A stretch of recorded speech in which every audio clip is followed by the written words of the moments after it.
morning, students.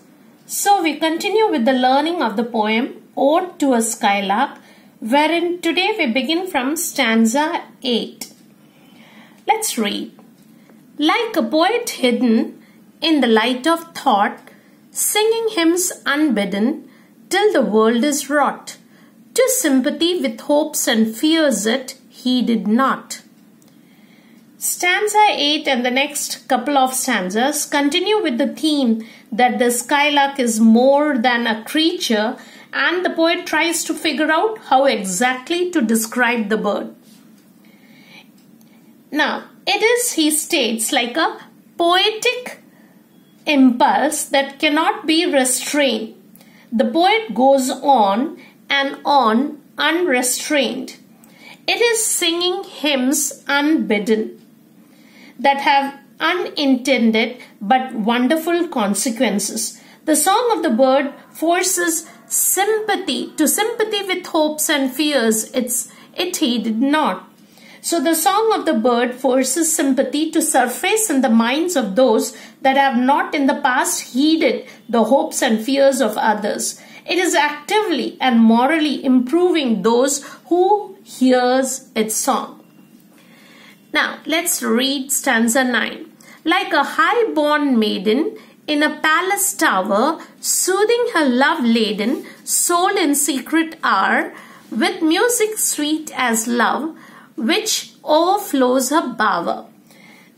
Stanza 9 again has another comparison, as you have seen, like a high-born maiden that is locked away in a palace tower. From there, way above her lover, as the bird is above the poet, she is able to secretly soothe his soul. Her words, just like the bird's music, are sweet as love. And in the case of the maiden, it overflows her bower. So it's overflowing her bower or bedroom. I hope you have understood stanza 9. We go on to stanza 10. Like a glowworm golden in a dell of dew, scattering unbeholden, it's a real hue among the flowers and grass which screen it from the view. Shelley, the poet, still has a couple more of comparisons to share, and here he sees the bird as a glowworm that is emanating a golden light in a dell or small valley. In the woods amongst the dew, this small moment of beauty is as delicate and important as the moment of which Shelley is living. These natural comparisons are those that brings the poet closest to relaying the emotion he felt while hearing and briefly seeing the skylark. The bird is scattering its hue.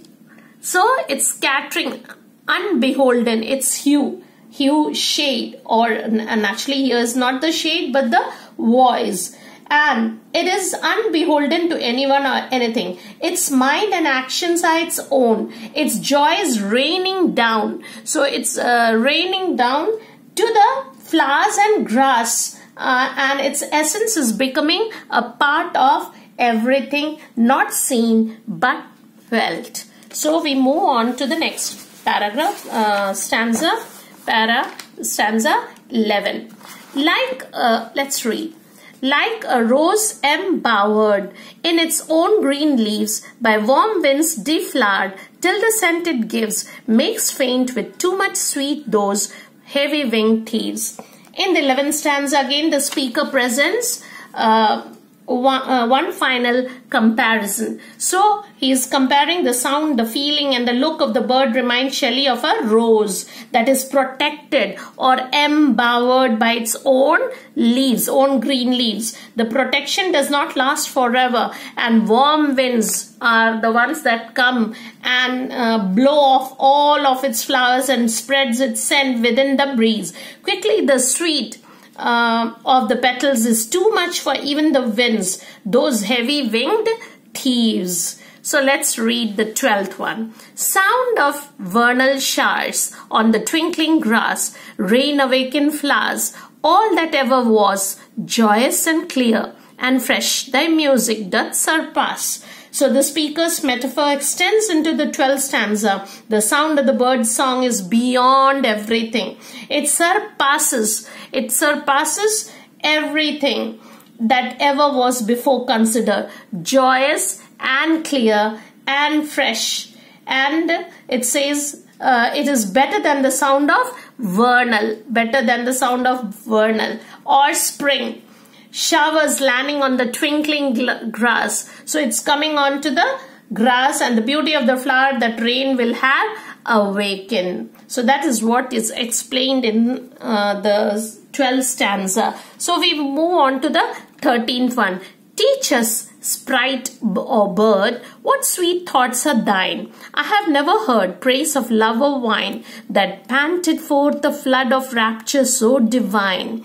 So this is a turning point in the poem, where the speaker or poet, having exhausted his metaphors, comparisons, turns back to the skylark and addresses it. Teach us. He is hoping that the bird, or perhaps the sprite, meaning fairy, or an elf, or a fairy. Perhaps it is more apt to call it a sprite, as it embodies an emotion, what thoughts it is thinking. As a poet, he is trying to relate to this flood of art, the rapture. So the rapturous sound that comes forth from the bird. So he says that flood of art, rapture, and has in his life never seen anything that can inspire such beauty, which is divine, which is actually divine. Not even praise of love or wine.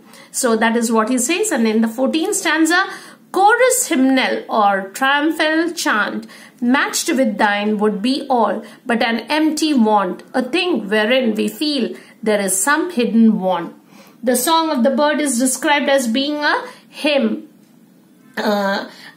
sung by a chorus, as well as like a triumphant chant, a triumphant victory chant. It is suited to all occasions and all contingencies of future occasions, events of human life. It can equally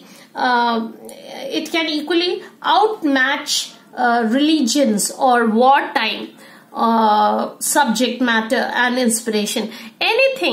Anything that would even attempt to compete with the bird would be an empty want, or a baseless want, means a baseless boast.